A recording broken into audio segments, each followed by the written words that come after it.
Hello, everyone. My name is Alice Higiro, and I'm very happy to be your host and moderator for this session. This is the very first session of the India Africa Summit 2021 edition. So this particular panel is called Building a Pan-African Connectivity Strategy to Connect the Next Billion in the India-Africa Partnership. So this particular session, we have a wealth of expertise and speakers that are going to take us through what can be done, what strategies and approaches can be deployed in order to fast-track the rollout of connectivity in Africa. And so I will introduce my speakers or my panelists one by one, and they'll be brought up to the main stage. And shortly after that, each of them will have a short minute to introduce themselves. All right. First, we have Mr. Sanjeev Kumar, the Chairman, Managing Director, and Director of Projects at TCIL. Mr. Kumar, you're welcome. We also have Mr. Rahul Vatts, the Chief Regulatory Officer at Bharti Airtel.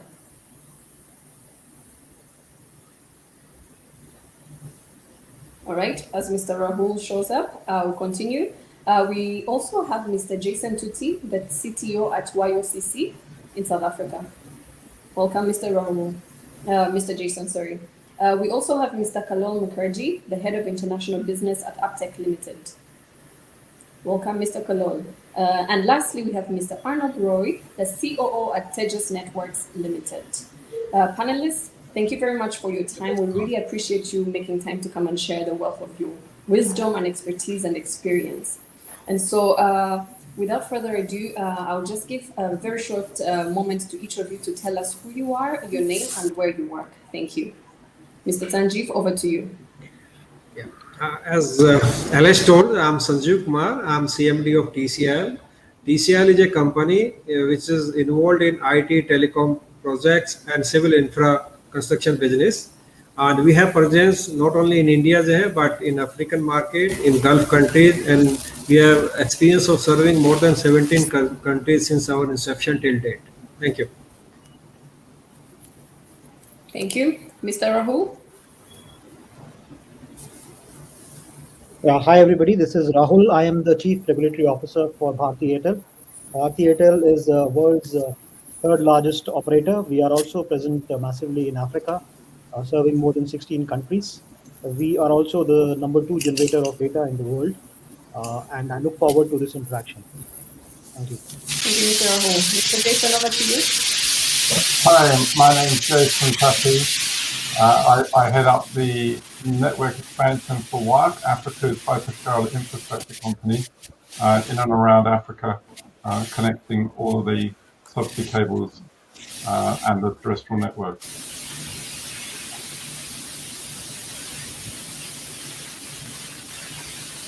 Thank you. Mr. Kallol, please. Yeah, good day everybody. My name is Kallol Mukherjee. I'm the Senior Vice President of Aptech Limited. Aptech primarily, as you know, is a skill development and vocational training company. So we have almost present in 40 odd countries, and happy to be part of this particular forum, and happy to note that we will contribute good to the African economy. Thank you. Brilliant. And lastly, Mr. Arnob. Hi, this is Arnob Roy. I am the Chief Operating Officer at Tejas Networks. At Tejas, we make telecommunications and data networking equipment for building high-speed access and backbone networks. And our products are deployed in more than 70 countries across the world. Thank you. Thank you. Brilliant. Our audience, I believe you can see the wealth of speakers that we have. Technical team, maybe you can support us. I'm having trouble hearing the speakers. I'm not sure if it's on my side or theirs. But let's jump straight into the panel. Mr. Rahul, starting with you. Can you maybe just begin by setting the pace for us and explaining to us or reminding us why connectivity is a basic necessity now and a critical conversation to even be having right now? Over to you, Mr. Rahul. Thank you, Alice, for this question. It's a very important question, particularly so when it is coming immediately after the pandemic and into the lockdown, where half of the globe is still experiencing some sort of lockdown still. But I think it has been for the vast telecom infrastructure that we have been able to manage these lockdowns. The economic and the trade activities have continued. Education in some forms, students are able to sit on their laptops, on their phones, able to converse. Medicine is still going on, massively on phones and on devices. So from home or from anywhere else, although in e mode, but primarily, I think we have been able to serve vast humanity using the connectivity which is there in the current networks, which itself I think is testament to the fact that connectivity is very important. Telecom sector has been a flag bearer of connectivity across the globe, particularly so in India since last 1990s, and now rapidly spreading even in Africa and serving billions of addressable population, helping out countries to achieve the socio-economic activities and contribute to the GDP in some form or fashion. Let me give you some numbers. In India, we are generating around 17 GB data per user per month. And in the last quarter of this year, the last financial year, we were able to generate around 9.2 TB data on our network, right? So that is the amount of data circulation which is there, which is enabling people to do. And what are they able to do? I think we simply call it the jam trinity in India, and that is what is really enabling a lot of population, particularly the rural population, to receive not only some subsidies but also able to transact increasingly into the digital domain. Just yesterday I was reading that we have locked in the highest amount of digital transactions in the country last year, which again is based on the basic connectivity framework which the telcos have been able to provide. So I think therefore for the survival of the sector and for the growth of sector, it is absolute necessity that every stakeholder, not just telcos, contribute towards this connectivity. And now with 5G on the horizon, I think intelligent connectivity will power the societies and industries, and will help the industries to compete better and provide services better. Thank you. Brilliant. Thank you. I apologize if I distract you. I'm trying to fix my sound issue. Thank you very much for your intervention, Mr. Rahul. Now, over to you, Mr. Jason.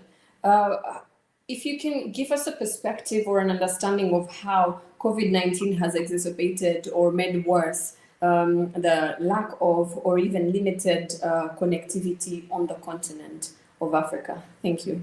Mr. Jason? Okay, thank you, Alice, for that question. So in Africa, we found, as elsewhere in the world, there's been a huge demand for home working. So we find that our own employees, as well as our customers, are requiring better broadband at their own residence and maybe in their more local offices. We're seeing that they require stable electricity, which isn't always available. So this has led to a demand in some basic infrastructure such as laptops, smartphones, headsets, etc. And we've seen that we've been able to operate by making sure that our teams are equipped with these devices, and that we're making use of systems such as Teams and Zoom to have video calls, asynchronous connectivity. So all of this drives up demand. In fact, we've seen approximately 60% increase across our core network. We're also seeing that we're having to add resilience into the network. So by doing extra connectivity, we've increased our backbone links across Africa, adding in multiple hundred Gs of capacity. These have brought forward plans that we had already to increase capacity. So we've had to work with our supply chain to make sure that we can have the equipment. We've seen that importing into Africa is taking longer. It's still possible, but it takes longer now, so it requires more planning. We've been able to work with companies in our supply chain, as I said, to make sure that we have those stocks forecasted in advance. That allows us to bring in that connectivity when it's needed. We're also seeing a demand for new data centers and smaller data centers as well in some of the more regional towns to support the increase in this demand. So we're working to build out that capability, adding in new routes across the network, and building out to enable us to join up the countries within Africa, which is something hopefully I can talk about a little later. Brilliant. From what I could make out of what you said, Mr. Jason, is that it has actually vastly increased the demand for connectivity and usage of devices, even as we have moved into teleworking or remote working, and that it has vastly also affected other businesses, including shipping and so on. So over to you, Mr. Sanjeev, now. Given what the previous speakers have said, can you maybe help to refresh our minds on why, when we talk about connectivity, why the India-Africa partnership matters? What role does it play in all of this, and what kind of benefits are unique to this particular partnership? Mr. Sanjeev, over to you.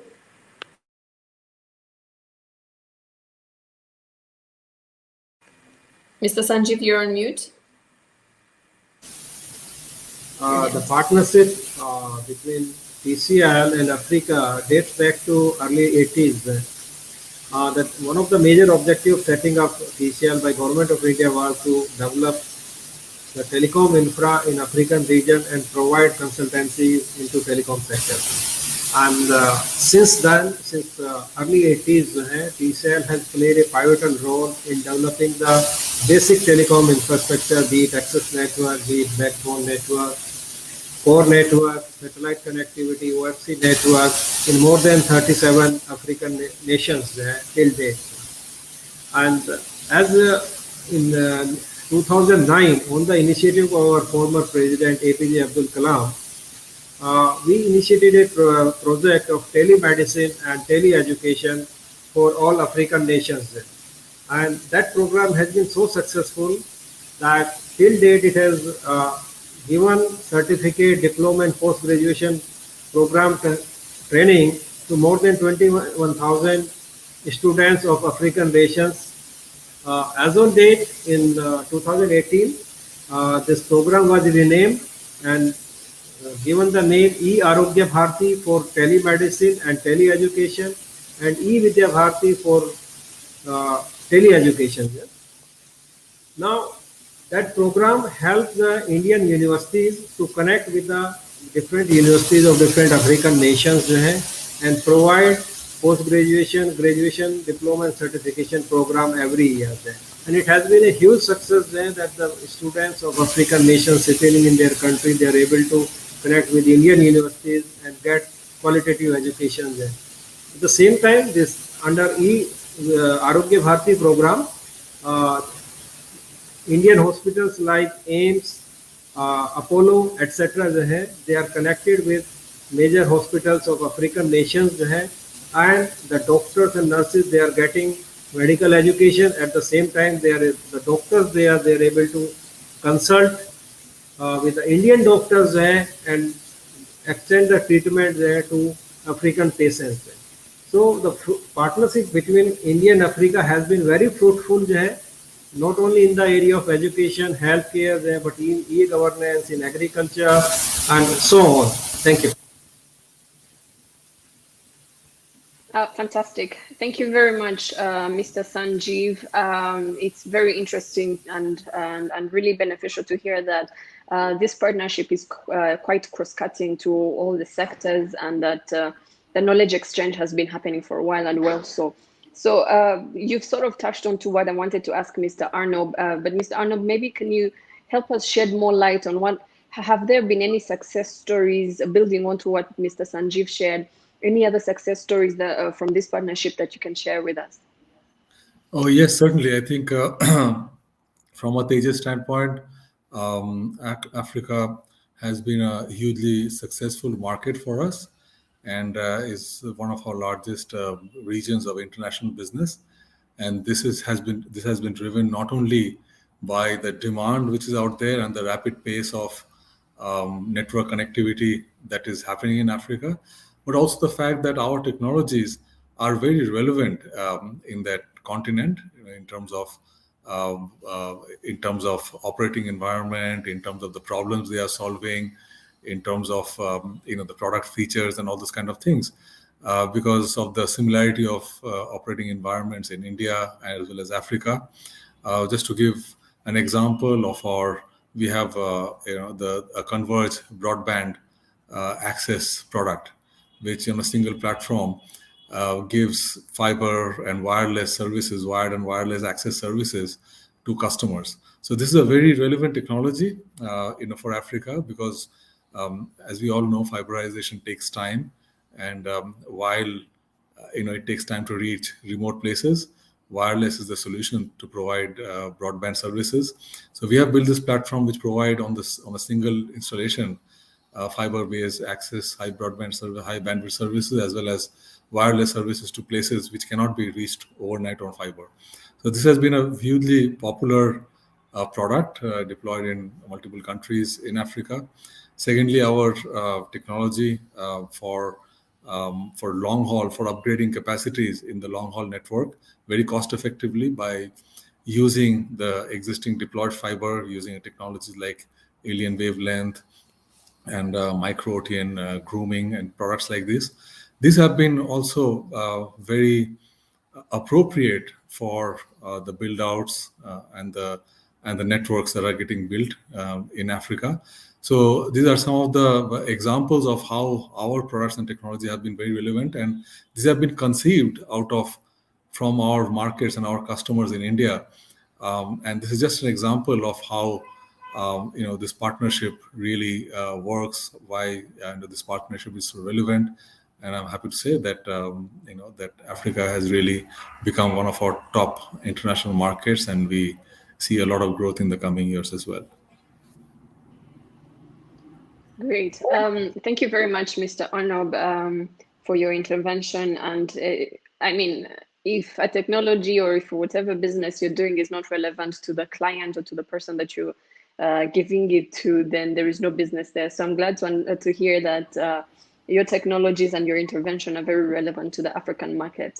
Now, Mr. Kallol, knowing that you're particularly in the education sector, and we know that digital skills or investment in the education sector is a critical pillar in making good use of connectivity.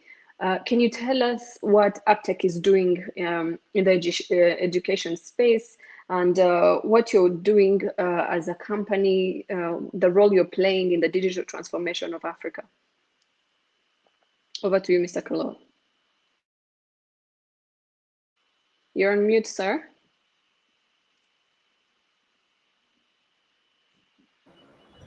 Thank you very much, Alice. We have been in Africa for the last 23 years, and we started our journey from Nigeria and Uganda together. And it has been quite a decent journey as far as last 23 years. We are into the vocational space, primarily the vocational training space, with a franchise-led model. And happy to say that we have trained more than 50,000 students till date. And we bring technology from India, which is considered as the Silicon Valley of the ICT sector. And we get to the African market. We teach the latest. We place them well across every company present in Africa and also outside the continent. And they have been successfully, either joining companies of repute or starting their own business. With the digital transformation, as rightly pointed out by the earlier speakers, has been quite a bit challenge in Africa, but we have overcome that with various players and the technology that we bring on table. So gone are the days when my student used to carry a book in his hand or a notebook in his hand. We have made it totally digital there as far as the training aids are concerned. We teach the latest AI or ML technology today, which makes them absolutely job ready. We bring on table for a pathway to various UK degree for any African to pursue after his diploma program from Aptech. So overall, we are happy to be in the growth trajectory of Africa, and we are committed to the continent and happy to be part of this forum too. Thank you, Ji. Amazing to hear that, Mr. Kallol. It's wonderful to hear that you're creating high-tech skills on the continent that are also relevant to the labor market. I think one of the challenges that we have seen within this technology and innovation space is that the labor market demands and the supply of skills that's coming from academia, there is a mismatch there. And so to know that you're quickly responding to such a challenge is very encouraging to hear. Thank you very much, Mr. Kallol, for your intervention. Thank you, Alice. Now over to you, Mr. Jason. When we're talking about Pan-African connectivity, obviously this also means cross-border connectivity. Can you shed some light or talk to us about what that looks like and what's needed to make that happen? Yeah, sure, Alice. So for us in Africa, WIOCC came about because we needed to connect African countries through submarine cables due to lack of infrastructure to connect directly. So the investment that we put into the easy submarine cable system has allowed us to successfully reach countries up the east coast of Africa. And since then, we've expanded through on the EIG cable system up towards Europe on the east coast of Africa, and on the west coast of Africa now we've expanded using the WIOCC cable system. But these systems are now starting to reach the final amount of capacity that they can provide. We're just doing a final upgrade on the easy submarine cable system. So to enable the next generation of hyperscale capacity that's needed, we've made huge investments in new cable systems. So we're going to actually see new systems coming along starting towards the end of next year and then for several years afterwards. And these are massive terabit systems with multiple fibers, which will bring huge amounts of capacity into Africa. We're involved directly in all of these systems, and we will be able to land in some of the countries that don't have capacity at this kind of scale at the moment. And then we need to expand by building terrestrial networks to reach from the cable landing stations back to the core cities. We're also seeing the countries that are landlocked that don't have direct access to submarine cable systems. There's a massive need to connect to those at hyperscale amounts of capacity. So we're building fiber networks to the borders, working with the incumbent operators and some of the competition within those countries and with the regulators to enable us to actually connect across no man's land and extend to the landlocked countries. One of the challenges that we have is making sure that we've got enough diversity. Having one link across from one country to the neighboring country isn't enough. We need 2 or even 3 links to ensure that we have the resilience, to make sure that we have power and connectivity and access to trained engineers at the locations.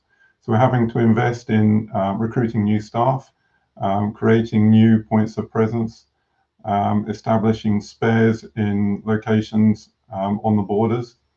And all of this is taking place with the background of COVID as well. So we're having to plan ahead, and we're having to make sure that our supply chain is in place.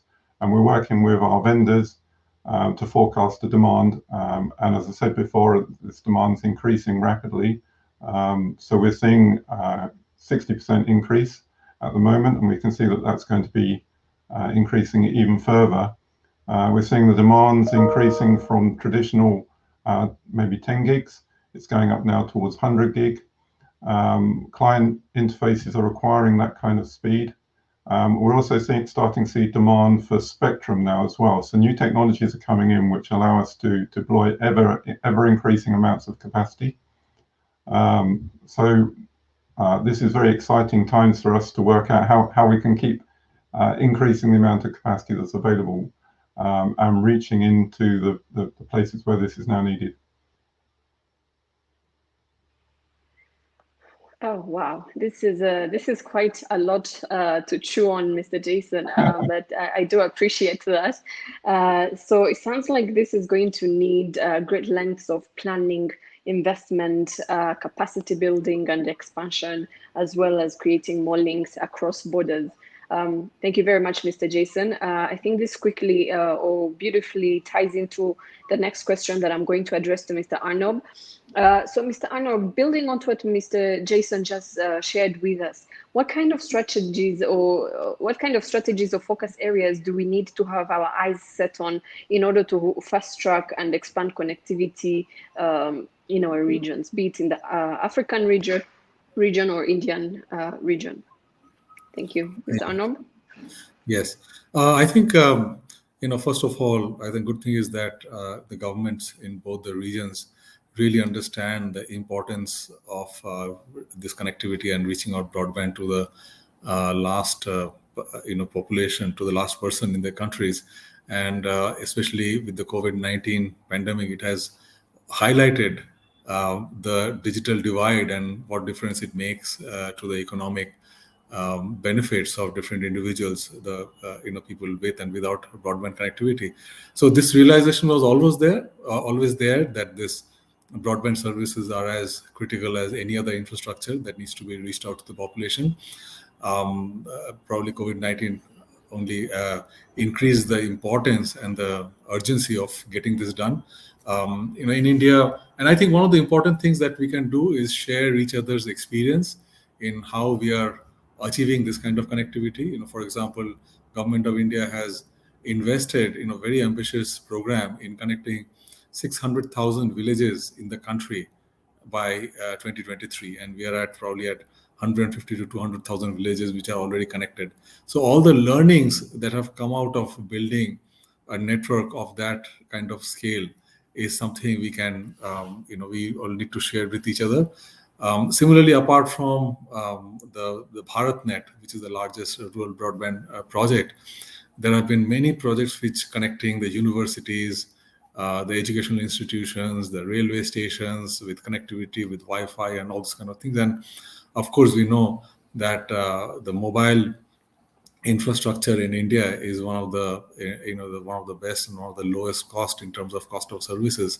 So all this thing has led to a huge transformation in India and the kind of economic benefits that have reached out. So those are some of the experience that we need to share with each other, similar to what is happening in Africa. And beyond just the connectivity, I think one of the most important things to realize is that what services are built on top of this connectivity is what is most important. And one of the things that our government has done is build the tax administration network, government procurement, education, digital payments, even the vaccination administration. I mean, India has been one of the biggest success story in the way it has vaccinated its population. And apart from the health centers, I mean, this wouldn't have been possible without the digital infrastructure that has enabled it in terms of our CoWIN and Arogya Setu and those kind of applications which are there.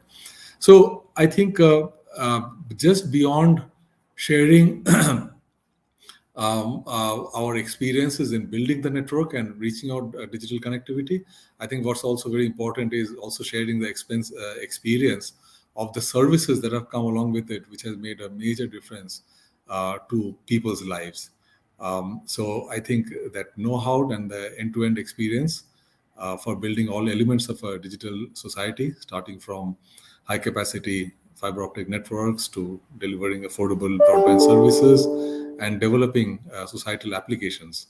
I think this is one area where both the regions need to share success stories with each other and adopt them as quickly as possible. Wonderful. Thank you very much, Mr. Arnob. There was a lot there too. I just kept writing and I struggled to even, stop myself. But from what I heard is you've highlighted the importance of knowledge sharing between our two regions and a focus on end-to-end solutions to various value chains, as well as focus on providing connectivity, but with other solutions that bring value to that connectivity. Thank you, Mr. Arnob. Next, I'll move on to Mr. Rahul. Back to you, sir. Can you help us understand what the role of government or policy making plays in paving the way for affordable connectivity? Mr. Arnob slightly shared on that, saying the need for affordable, yes, connectivity, but also affordable connectivity. Help us understand how public policy paves the way for that. Thank you. Yeah. So let me start by saying that any public policy, has to take care of interests of all the stakeholders, and generally, who are the stakeholders, depending on which geopolitical situation you are in. But one thing is common is the need to provide connectivity to everybody, right? And so in our context, it is more about rural. I'm sure that is the case also in Africa. In certain contexts, there is also a required to power the economy. Like when example, India, when we talk about a $5 trillion economy, $1 trillion economy has to come from the digital uptake of services, right? So again, it's part of a public policy debate on how do the telcos, enable the economy of the country.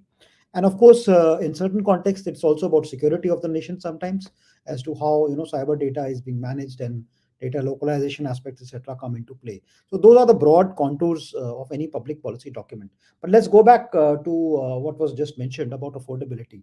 So if I look at my own country today, we are a 90% prepaid market. However, we are generating a ARPU of around $1.68, right? The world average is $8. So I think in terms of affordability, I think we are very much there. I mean, it cannot be anything low to that. At least it can only be above now. Having said that, I must bring to the notice of the panel and the audience that the consumer today already enjoys probably the lowest tariffs globally, and in our view, it's actually unsustainable for this industry. In fact, the input costs for the telecom operators need to be brought down. And that is part of a public policy debate which should happen now. Because if we are able to bring down the cost for the telcos, I think then operators can invest in technology, can invest in more spectrum, and can actually result into connecting millions of households across geographies. And so you require that sort of impetus to happen so that more investments can happen in the networks per se. The cost of doing business and compliances needs to come down. That should also be a part of a public policy debate. The cost the operators spend on acquiring subscribers, for example, can be very varied. It goes up all the way up to, can go up to around $7-8 sometimes. So I think that is something which I think should be a part of a debate. The good thing is that the government has also taken some bold steps. Recently in India, we have had a very favorable relief package which has come out for operators, and ultimately this is going to help the consumer. The other angle is about the taxation and levies in general, which are there in public policy, and how telecoms are being taxed. In India, it goes up all the way up to 35%. And so I think there is a relevant case, for having a debate on what should be the adequate amount of levies on a area like telecom. So I think all in all, the public policy needs to take into account these factors. We are in telecom, we are in a dynamic situation, and we are increasingly transforming into digital companies rather than just pure telco companies. But I think all these factors are very relevant to be debated in the public policy domain. Thank you. Thank you very much, Mr. Rahul, for highlighting the need for flexibility in public policy and the government being on the side of fast-tracking the connectivity rollout. I think a few things that you've highlighted mostly regards facilitation to operators and giving them things such as tax incentives and the relief packages. I understand, COVID-19 has had a huge impact on operators all over the world, and so facilitation to them is very critical to not only lowering the cost, but also ensuring that the rollout continues to happen. Thank you very much. And on that note, Mr. Kallol, back to the education sector that we've already said that is very critical to digital transformation of any economy or any region. Can you tell us quickly how the COVID-19 pandemic has affected the education sector, not just in the digital space, but broadly, what kind of impact that has had in your region? Thank you. Yeah, thank you, Alice. Firstly, it has not affected us. Very honestly speaking, we have grown Y on Y 42% in Africa. And the reason for that very clearly was reskilling and parallel skilling, which is required for any individual to get his job in a better sector, or rather get a promotion in the sector that he is already working for. So, unlike other sectors, it has actually helped us, people coming to our institutes, taking our skill courses, whether they are changing their line of their domain experience, or they are upskilling themselves or parallel skilling themselves. So, it has actually helped us. Education is the only thing which takes you places even there is a challenge in hand, and which this pandemic has actually told loud and clear to the world. You need to learn, you need to rather keep learning. Is that what has this pandemic brought very clearly on the table?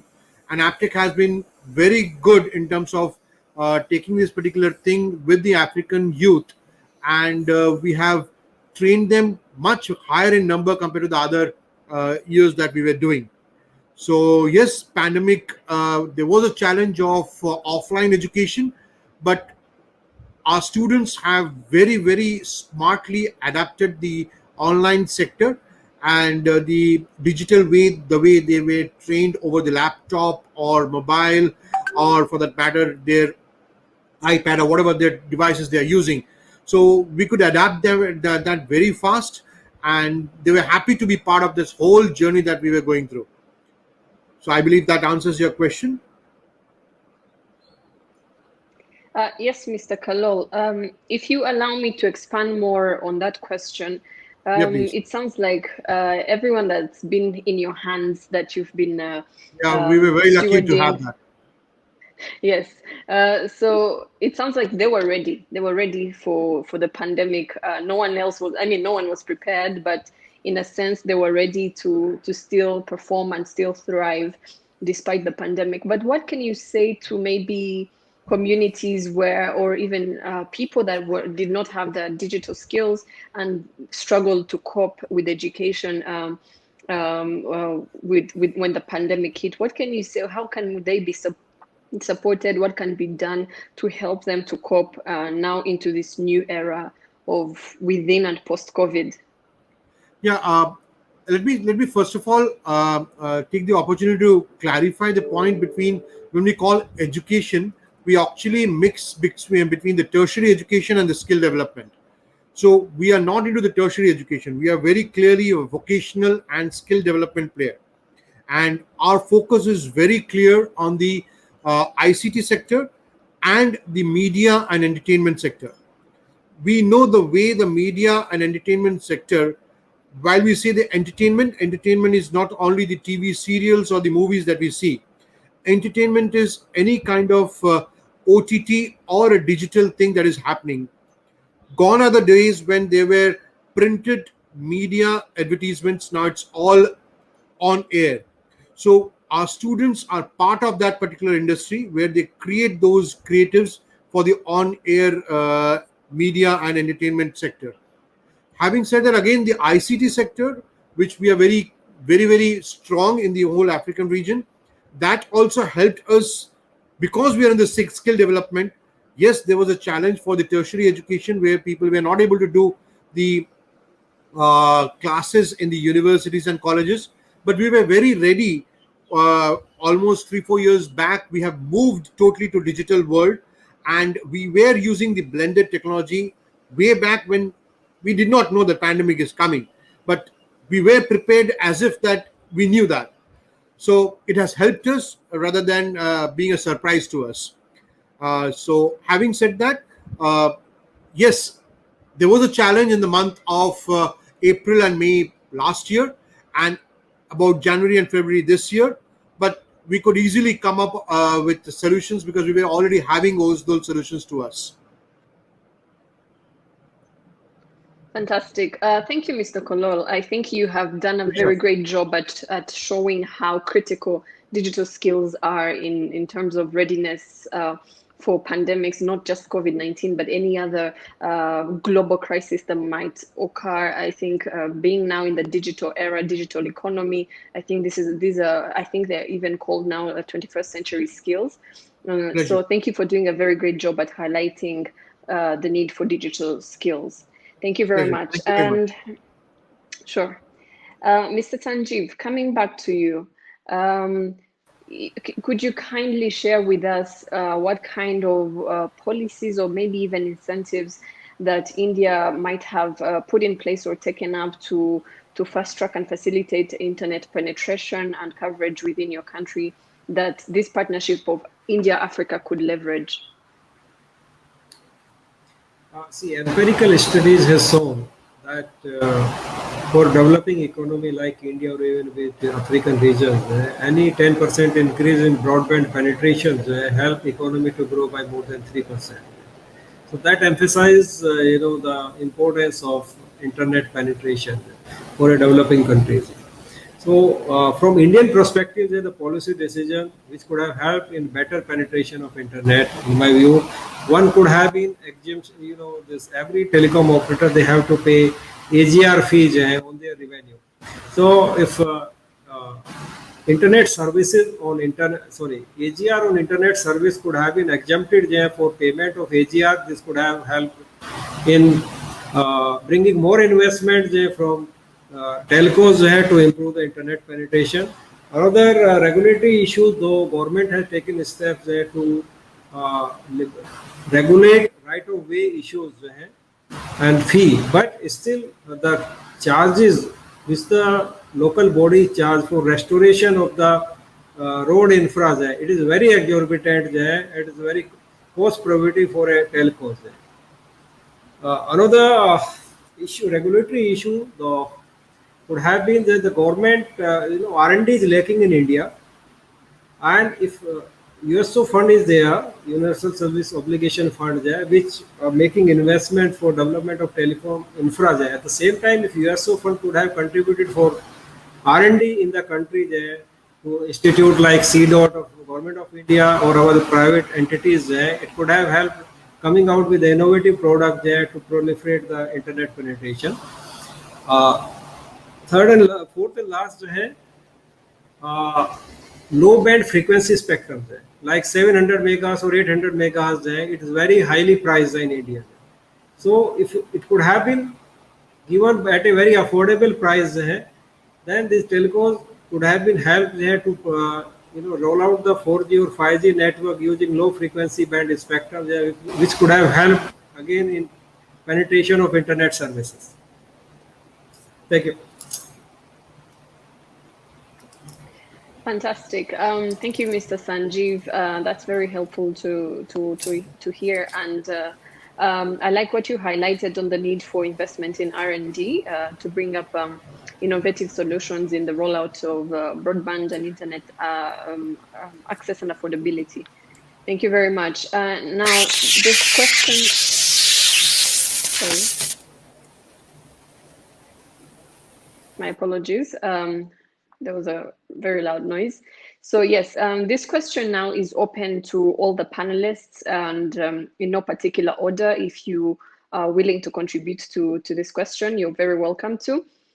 So the last question to all of you is, are there any other gaps in terms of connectivity that you see and that we can quickly also respond to fast track connectivity in Africa? It's open to anyone. I think the way we understand African market, there is a huge space for digital inclusion, right? Particularly the way the services like banking have grown on mobile. So I think as we spread into more and more technology areas, I think getting the data networks ready and getting them up and fast in the most economical way, I think that is a fresh challenge. I was in some ITU, conclave earlier, and I was talking to some of my fellow counterparts in Africa, and I also realized that some of the problems which we have in India, like right of way approvals, are also problem areas in Africa. So I think some more things can be done, which should actually enable faster connectivity across various areas. That's what I have to say from regulatory perspective. Thank you, Mr. Rahul.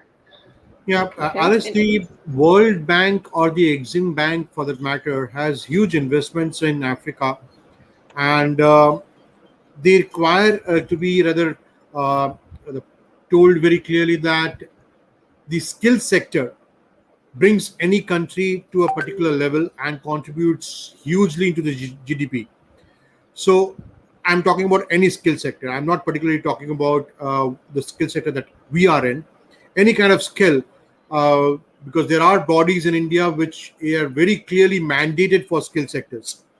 So similar bodies need to be established in Africa across in support with the support of Exim Bank or World Bank, and they should establish these kind of six skill developing institutes or academia or something like that, where we will be happy to be part for the sector that we are very clear on our vertical domain experience. But otherwise, they need to have these kind of skill sector institutes or academia. There are something happening in Nigeria and the Anglophone world of Africa, but the Portuguese-speaking Africa, and for that matter, the Francophone Africa, is largely missing this kind of development. So something like that, if you can bring to their notice, and they can help establish that, I think Africa definitely will boom much faster the way it is booming right now. Brilliant. Thank you very much. I'm just putting all the notes together and I'll read them out afterwards. Thank you, Mr. Kallol. Anyone else? So I think from WIOCC, we're seeing increased demand for the need to have good data connectivity, but also data centers. So we're seeing the need to have stable power, to have stable air conditioning available. So we're working along with our partners to provide these facilities in not just the major cities, but also some of the larger towns, reaching out into the rural areas. So working out how we can provide this platform that allows us to put in high capacity digital systems. And that's very much needed for the expansion. Thank you, Mr. Jason. Anyone else?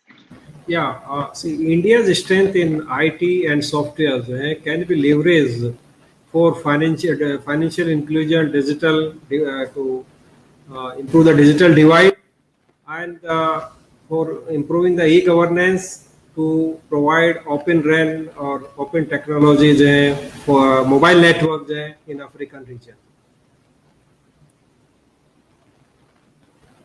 Thank you, Mr. Sanjeev. Maybe one more. If not, we can wrap up there. Any other intervention? Okay. All right. Thank you, gentlemen. Thank you very much for a very engaging session. So your responses in a nutshell. Sorry, Mr. Arnob, were you trying to say something? No. Okay. All right. So basically, your responses to the gaps to connectivity in Africa that you all highlighted were the space or huge space and need for digital inclusion, removing blockages that in things such as right-of-way approvals that sometimes are too bureaucratic and they hinder the progress of rollout. And also investing highly and having bodies that are in charge of skills development across different sectors. And also there is increased demand for data centers, and data centers also have other critical infrastructure they need in place to be able to operate. So investment in those infrastructures such as electricity or energy, and also improved e-governance. Thank you very much, gentlemen. And maybe to wrap up, I will just give a minute to each of you to give us a parting word. I think our audience has greatly learned from you a lot. There was a lot to chew on, and I hope that our audience is quite inspired, and they'll go home, thinking more on everything that you highlighted. So I'll maybe read out the names, and then you can give us a parting word. as we wrap up our session. Thank you. Mr. Sanjeev, if you allow, we could start with you. Yeah, I wish Indian and African partnership continue to grow as it has been doing since last 50 or 60 years. जो है, and I thanks the initiative taken by the organizer to organize this event. Thank you. Thank you. Mr. Rahul, over to you. Thank you, Alice, for this very nice session. I think we got a very good perspective from different stakeholders, on what is happening, and it opens up a way for a very enlightening discussion. Particularly, some of the things which Kallol mentioned on education were also, things which give a good perspective. And of course, Arnob was there. Also, nice to hear Mr. Sanjeev. TCIL is very much invested in Africa, as I know from my childhood. So that's a really nice summary, and we look forward to success. And also thank TEPC for organizing this seminar. Thank you. Fantastic. Thank you very much, Mr. Rahul. Mr. Jason, over to you, sir. Thank you, Alice, and thank you for putting on this platform for us today. I think WIOCC very much committed to investing in Africa. It's a hyperscale infrastructure network. We're seeing massive investment in the next few years as new submarine cable systems are really going to transform how everyone in Africa can not just do business, but can work, play, and live. And it's going to be really exciting times in the next few years. Amazing. I love how you say the word play. Thank you very much. Thanks, Jason. And Mr. Kallol, over to you.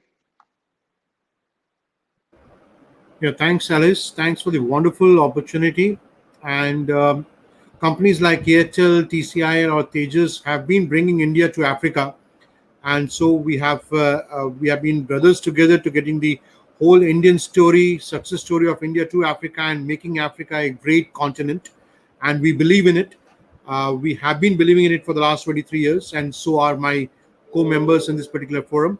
So I'm happy to be part of this particular discussion and hope that whatever we discuss comes into materializing and having the bureaucracy or the bottlenecks being addressed by the organizer. Thank you very much. Have a great day.